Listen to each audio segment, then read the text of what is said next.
All right. And this hangout on air is live. And the title of this one is Matt and Zach and Storms. The reason being that I'm sitting in Houston in the middle of Tropical Storm Harvey, and it has just started raining like a son of a bitch outside again. We keep getting hit by bands of rain. And on here with me, I have Zach Glazer, also of Frog God Games. And I'm in Arizona where it never rains. So there you have it. And you know, the average of the two of us right now is, you know, medium level rainfall. Now I have when dust storms though. Yeah, okay, all right, cool. We when we started running the sound check on this thing, we had like 4 people that spotted the fact that we were on here, and so I'm trying to look here for where there are links or anything like that to just put on Facebook so that people, if people want to know it. So I'm going to click a couple buttons here, and if we go off the air, that's the result of that. It says what the YouTube page is. Copy this. Yeah. Put this in Facebook. You see that too? That little links thing down at the bottom of yours? Or if I got like a super you have a nasty control screen, I think. Yeah, okay. I didn't open that stuff. I have those buttons, but I was afraid to push them. Okay. So let me see. I'm gonna go on Facebook here, and because there's probably somebody who wants to see the two of us making fools of ourselves. So. Probably lots of somebodies, but it's, you know, they're all watching. There is a link to me and Zach talking live for no particular reason. I'll put it on the Frog God page here as soon as I see it. Yeah. Well, I don't know if it's actually the link or not. So we're doing technology tests here. All right. Well, there we are, and let's share this. Somebody will probably get in here and tell us we're doing it wrong if they're able to see it. Actually, if they're able to see it, then we're not doing it wrong. So. Okay. I got all kinds of little controls over here. You know, you're going to amaze people with your skills, man. Mad skills. I doubt that. I seriously doubt that, actually. But so anyway, and I don't know what we would do if somebody came on. I don't have any sort of thing here where I can see the chat. So we'll figure that out later. Yeah. Okay. All right. All right. So there we go. All right. So sharing the page, and we're good. Okay. Let's see whether anybody actually picks that up. Just screwing around here at this point, but so yeah, like everybody in Houston right now is either bored or terrified, and I'm glad to be one of the people that's bored at the moment, because there's a lot of places totally underwater. Are you on high ground for what counts as Houston? Yeah, we're on pretty high. I'm not actually in the city of Houston. I'm in a suburb a little bit outside, but you know, we're getting hit by pretty much the same stuff. But you got me in trouble, by the way, because you talked about how you did a bunch of earthworks moving and impressive, like aqueduct making, and my wife's like, "You're not doing anything." I'm like, Matt Finch. It just looks like I'm not doing anything because my head is right behind the camera. It builds character, Zach. It builds character. We have a message here from Chuck Wright saying the live chat is right there on the YouTube page. Yes, it is. Okay, excellent. Oh yeah, I see down here we've got 3 whole viewers. One of them is presumably Chuck, so that's cool. So the reason for this call is that we were going to talk about Chuck behind his back. Yeah, exactly. But there he is. Yep. So we'll just have to talk about Chuck in front of his back. Okay. Well, it's just all the work we're going to give him. No. Yeah, anyway, right. So all right. Well, my plan here was, you know, I didn't have one. So, but I thought, you know, that one thing we could talk about was how to use storms in adventures, and that without having given you any real warning about that I would make you, you know, have to be my foil for talking about storms in adventures. So I'm happy to do it because honestly, I'm happy to see you guys all doing video. I was thinking about it though as I was getting ready to do this, and the one thing I thought about storms is that they're not random enough. I always feel that weather, the old Greyhawk box had an awesome random weather map event. And I always figured that storms were always used to move a plot, and sometimes it just happens. Storms happen like this one to you, and I think that with a certain creativity on a GM's part, you don't need, I don't think, a very thick book describing the possible permutations of storms unless your name is Tom Knaus. There's not. I mean, there's cool things you can do with it. And I think there's some really interesting encounters that could happen only in storms. But in general, I just think more of a random environment effects would be interesting, because it's not always the same walk to the caravan to save the princess from the goblins. It's a different walk. Yeah. Well, on the other hand, though, I mean, I was thinking that if you made a storm adventure, it would be sort of, I mean, do you think it would be cheap to, if the characters are traveling somewhere and you've got your little storm adventure made up, is it cheap to hit them with that just out of nowhere when they have no choices? I mean, I would think that if you're going to do an adventure, generally I try and let the characters know, you're going to be going into a storm in this adventure or something like that. I mean, what do you feel about that kind of thing? If I was running it, I'd probably do the same thing, but I think that the ideal me would actually have it set aside so if it would happen in the middle of something else, so it'd be totally unexpected. So it'd be traveling to finish one adventure and the storm shows up, and then it seems more random. Then you would have to do all those things while remembering you had other goals. The fake random concept. The fake random concept is important. Yeah, somebody, oh God, what's his name? He came up with a thing that he called the quantum ogre.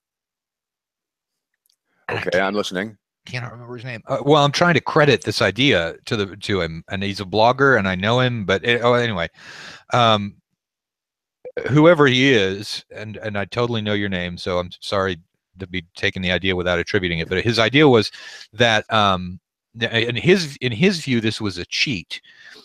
But the cheat was, if your party is going down the road and there are two forks in the path, and they say we're going to take the left fork, and aha, you encounter the ogre. But the thing is, you would have encountered it on the other road as well. It's the quantum ogre. It goes back and forth.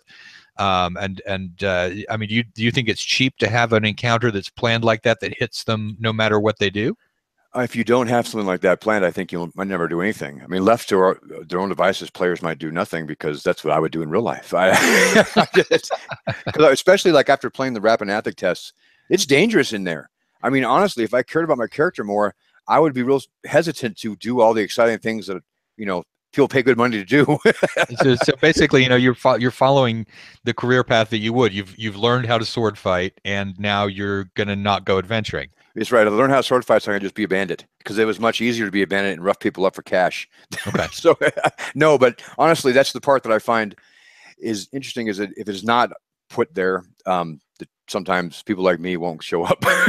That's why con games are great, because I'm always told where to go. Convention games, that's right. You find yourself at the gates of the dungeon. What do you do? Yeah, run is not a good answer, so okay. No, it's a bad answer. What I was thinking about storms is, one of the things about storms in an adventure is that they're so linked to the terrain, that you can almost do a location-based adventure that is based on the idea that it's going to be storming while you're there, and therefore you can sort of think out what happens in this place, that place, in terms of the hazards. It's not just a sort of random, you slip and face plant, in the city street or something like that. You can actually think it through on the locations. Our big viewer Chuck, he had mentioned to me in a message that what about a place where there's always a storm, and that does make it interesting. So. Yeah, it does. That's one of the things I'm going through right now, is that over the last couple of days, the rainfall's coming down, and it's like, I dug my little trench, the one that got you a lot of jobs at home. Yeah, you're welcome. And so I dug the trench, and so now I know that unless the speed of the rainfall increases, that my yard's able to handle it. So, I mean, you could have an area that was.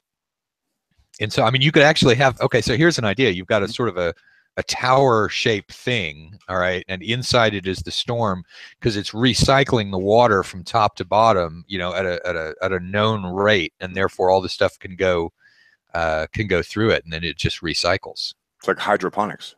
Yeah. It's awesome. Yeah, I can't get over the fact that you're sitting under that much water from a dry state. I mean, we have some summer storms that last 20 minutes, but we do have dust storms, which are when I was living in the southern Arizona, they are a whole different thing, because you watch them kind of crawl over the earth at you at like just above ground level, like kind of like you picture like one of those ooze monsters coming in, right, enveloping these giant mountains, and you just stand there, everything's pretty calm. And then the wind hits, and then all of a sudden you can't see anything. And this is why Dune is your favorite science fiction book. Probably. And it's awesome. So anyway, but no, I always found, I think the desert adventures are interesting because sandstorms, I think that the Bedouin culture talked about that would be carried, they would carry, I can't pronounce it, genie, basically we would call it jinn. You know, they came with storms and their effect on them. And so storms are really interesting because they're real common with mythology. So yeah, well, you know, thunder and yeah, I mean, there's you know, you really, you know, believe me, when I think we've had something like 20 odd inches of rain at this point, you definitely start to see it as being something that is a very, very big force that there's not much you can do about.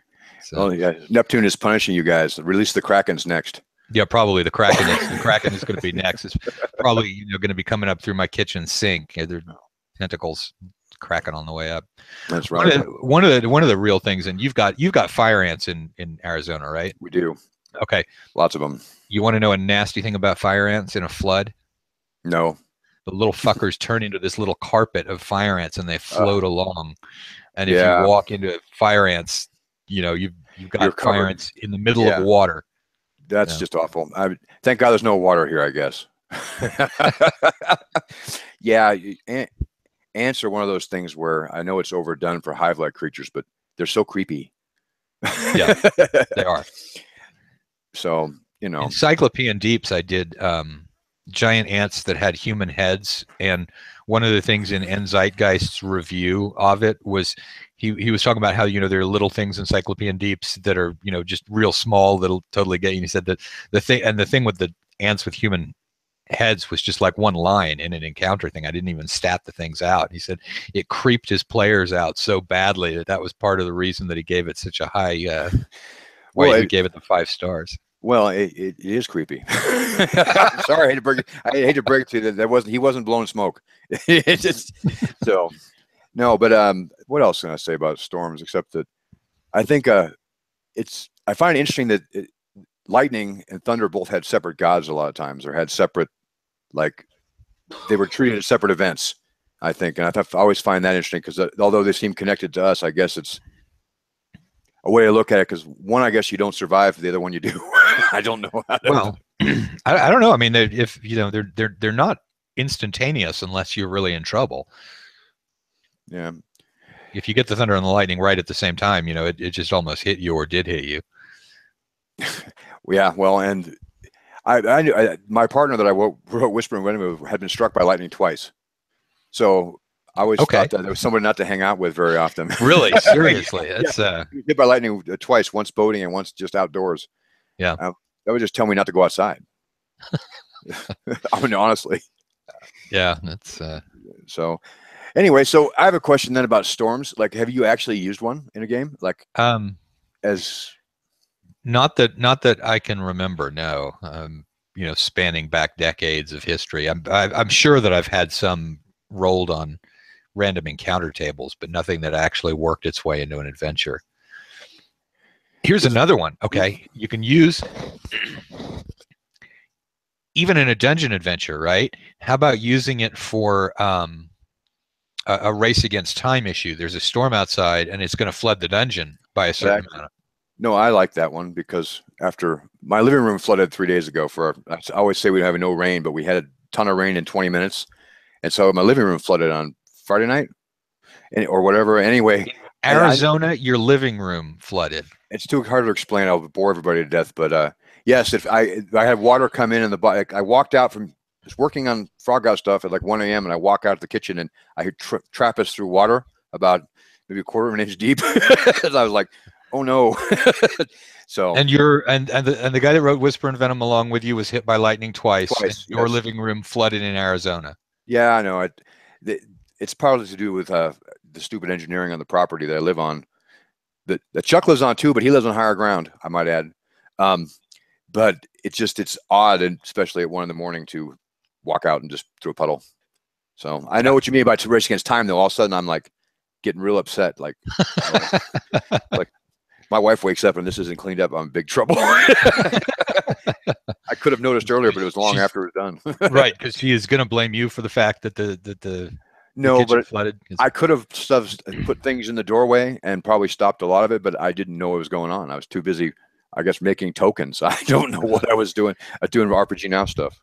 So, are those signatures of everybody on your AD&D thing? Yeah, I have when I go to GaryCon or all the ones we go to, I bring that along with me to get whoever's still living that worked at TSR. I try to get them on there, with a few exceptions I won't name. Like me, because you've never asked me to sign that thing. You didn't work TSR. Okay. I'll make one of the Otis cover one, and you can sign that one. All right, that's cool. Because if I don't get to sign something, then Hey, you signed my Osric book, man, back before you knew who I was. So yeah, no, you didn't want me to, but I had to chase you. Oh yeah, that was really creepy. No. No, but anyway, I can't get these made anymore because they're onto us. I got a cease and desist twice. I figured I'd give it a shot 2 different times, and I got it's not one's hard to claim that we own. I had to fight for us to get some of the other stuff, but claiming the ownership of that, not as good. So they didn't buy that, huh? Yeah, Wampler's got one and I got one. And that's it. So you just outed Jim as being somebody who owns this illegal thing that's out there. He puts it on Facebook and it says I gave it to him, so I don't feel bad. Okay. Yeah. So when's it supposed to stop raining? No one's sure. I mean, they're saying it might not be until Thursday, today being Sunday, and it's already been raining for 2 days. They're estimating that now that instead of 24 inches that they originally thought, that it could be something like 50, which would be the heaviest rainfall ever recorded in Texas. So it has to be close. God, no, it's. I mean, this is unreal. I mean, that's like 18 years of rain for us at once. Yeah, I mean, it was sort of classic. The way that Bill operates is that I was like, we're going to have 24 inches of rain, and he said, I think I've been in something like that. I was in Hugo, then I looked up Hugo, and Hugo was there wasn't even a lot of rain in Hugo at all. We've had more rain. My backyard has seen more rain than it's seen about 150% of what the worst rainfall in all of Hugo. Whatever place it was that dumped the most water, my backyard's seen almost 1.5 times that much. It really doesn't impress people from Seattle that much, even though it kind of just mists around you. It doesn't really land. Yeah, they're just always wet, so they're not impressed by it. Yeah, it's just sort of slodging along through the. They're always a little bit muddy and always a little bit slick. Yeah. So no, it's I find it interesting that the storm hasn't moved. I kept thinking that any second now it's going to pick up and go more inland, but it won't hit Patrick. I keep thinking the storm's going to go hit Patrick, and it just won't. Yeah, well, something about Houston occasionally does that, because we had I think it was Alicia quite a while ago that did exactly the same thing. I mean, it got over Houston and then just stopped and just Alicia continued. was like the 80s, early 80s, yeah. Yeah, but I was here then too. Well, so you have a long memory. You got one of those old guys now who can tell stories about storms. Oh yeah. All right, let me tell you about the great storm of 2017. Yeah, man. No, well, actually, that's a lot of water. I'm sorry, I hate to dwell. It's insane. I mean, I'm so lucky to be in part of the area that's dry, because there are people on rooftops right now. There's nothing dry there, but yeah, wow. I feel sorry for that, just because I can't imagine what it'd be like to all of a sudden everything be fine on Monday and by Friday be homeless. Yeah. So yeah, I could stay with Chuck though. Yeah, you could stay with Chuck. Of course, if anything ever happens to y'all's apartment complex, you're in the same one. He is on So higher ground, though. I mean, if it was like something more serious, like a meteor, I think that we were trouble. But yeah. Well, given the, the 2 lightning strikes and the yeah. flooded He kitchen lives out. He in doesn't live in my Arizona, town. I think that your chance of getting hit by a meteor is probably higher than most people's. Yeah, and if it's going to go, you might as well go a fancy way. I That's think true. a meteor strike is pretty fancy. Yeah. Yeah. Yeah. Speaking of which, given the fact that there are tornado warnings and stuff going on, if you see me suddenly tear off the headset and run, the reason is that I just heard a tornado and I'm headed for the safe room. So, Can we have your stuff? Yeah, you can have my stuff. Okay, cool. Don't let it get wet. Then we don't want it. So, is that all your Frog God stuff on the shelf behind you? Is that all the? It's a you lot keep it of all it. in place. Yeah, okay. No, it's not all in one place. It's all scattered around the place. I don't have the earlier stuff. I keep on sending it off to people who need it. So, I do too. I've given away a whole bunch of the stuff that I had. Mostly when I was getting Pathfinder copies of things, since I wasn't going to use it, I would give it to people. Yeah, no, I've done the same things, and sometimes it's because Bill's in Europe and someone needs a replacement book. Right. And it's like, well, I got one right here. Yeah, but then do you ever replenish your stock back from Bill? Because I some things I don't. I thought I would. I thought when I worked for a real publishing company, which we are, I know that people deny that, but that it would be super exciting to get that 3 new copies of the book. It's exciting, but after working on the books, I'm real familiar, and I'm not. Yeah, you don't necessarily want to open it back up and see it, again after I've already read this freaking. I mean, there are some that I've gotten like, yeah, that was really great, and then there's some, and they won't bring it up, but I'm less excited to see. Yeah. So, yeah. No, there was one point where I was talking to somebody and they asked me about I forget which one it was, but they asked me about a book, and I was like, well. It's probably in the box that I've had sitting next to the door for like 4 weeks now, without opening it, because it's like, I know what's in there. It's that there's the magic of the unboxing is not there so much.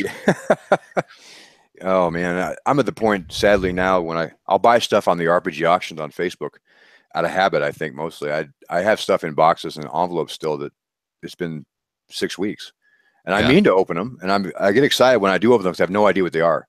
Like the other day, I got a 2nd edition French version of Arms and Armor or whatever. I was like, oh my god, I can't believe I bought this. So anyway, yep. But because somebody gave you a French copy of 2nd edition? Rocky Gardner gave me a Spanish copy of the 2nd edition. Okay. I think it's the Player's Handbook or the DMG. It's right there. Yeah. Because I remember when you were up in the. Or it's Italian. All up in somebody's room. I forget whether we were in your room or Bill's room. But you showed it to Bill and he grabbed it out of your hand and said, "Okay, this is good because I needed, yeah, I needed this for the tables or whatever. Yeah, I need this for the tables." And he opens it up and he's like, "God damn it!" Now, I don't know why I like the foreign stuff, but I like collecting the foreign stuff because the art's a little bit different, and some of using the Google Translator with your camera is awesome. Especially the Japanese, the translations are just. I mean, I've read worse on RPG now in English, but not much. Yeah. Your special encounter with Dragon is coming soon. I was like, this is awesome. Well, I mean, so you're able to actually point your camera at it, and it'll give you a translation from the graphic, and not from the text in Japanese in real time. That's how I got through Europe. I was able to use France. That's incredible. It is incredible, and the translation is not horrid. But I mean, it's funny because I understand the role-playing game stuff. So when the wrong word really sticks out at me because it's jargon. But when I was in France, like I could tell if it was duck or tongue when I'm looking at the menu, and I felt much better armed for my because that's. So, but yeah, this is funny. The Hebrew one is funny because I got it and it's in Hebrew on the cover, and the rest is just tables in English, like pull out like character sheets, all in English. But the cover's in Hebrew, so it counts. Yeah, there you go. But collecting has become harder. So has become harder. Well, I'm out of space. She's onto you. Well, no, she's been on me for a while. When I first I bought a whole run of the AD&D modules in one big swoop. and they showed up one day. How big a box is that? Well, it was 5 boxes. There were 5 of the priority mail boxes, but they were from one guy in the ACM, and they were all in really perfect shape. I thought, why not, right? And so I got them, and she like watches me open them. Was like, what are you gonna do with all these? I'm like, I'm not gonna do anything with them. Well, why would you buy them then? Like, that's why men and women are different. You don't understand. I have to have these. I can't live without them. Yeah, I think it's the same. I think it's the same thing for gamer women too. Have you ever read any of Alyssa Faden's stuff about her and Jack and Roman soldiers? I think is the thing. She's got the number so of, funny. Of minis. No, and the best part is she finds one that she's had for like 6 months that she forgot. It's a whole different army of a different civilization. It's like, oh wow, look, Etruscans. Yeah, I know. It's I'm really I've been watching Alyssa's stuff about her armies now for about 2 years. I have yet to see a picture of any completed army that she's actually playing on a war game. I think lots of pictures of painted minis, but I got a feeling that she's got this sort of time bandits army of 17 different. Well, I tried to convince Bill I wanted to go to that Enfilade, I think it's pronounced. It's EINFILDE. Yeah. What would that be in French? Enfilade. Yeah. It's in Portland. Alyssa goes, and I thought it'd be like Bill would go. He's kind of close to Portland. He didn't show a lot of interest, where I still want to go because I like to look at painted armies. I don't like to play. I don't know anything about it. Yeah. But seeing it all set up with terrain and stuff, I mean, they're my kind of nerds. I'm jealous of nerdery I can't do. Oh yeah, no, it's I mean, I've got a 15 millimeter Napoleonic army, but one of the things with the historical minis is that there are a lot of different scales to them. There's oh damn it, you can probably hear that. That's a tornado warning. Well, looks like Matt's gonna die, everybody. So when probably gonna die. We'll share his stuff. I'll try not to get it wet. Looking into the shelf. What do I need? No. Yeah, right. That's right. You can shop right over my shoulder here. That's why I hide this. Slide a little bit. There you go. You want my arm? Awesome. I'll take the home set and the white box. All right. Well, given the fact that I've got a tornado warning, that's reasonable. I guess the thing to do is to be responsible. So this is probably where we ought to end the broadcast. And just in case, famous that last quote words is going to get you fired from Frog God, but I get it. What? Imagine the hell out of it? No, the thing to do is be responsible. Oh yeah, no. I mean, I'll deny it if anyone claims, even if they're showing this video, I'll deny that I ever said it. So okay, of course. Well, the wizard. I can edit video. You can tell them. Anyway, go hide from the tornado, and I'll. Yeah, I'm gonna go hide for a tornado. So famous last words. Imagine the hell out of it. Oh well,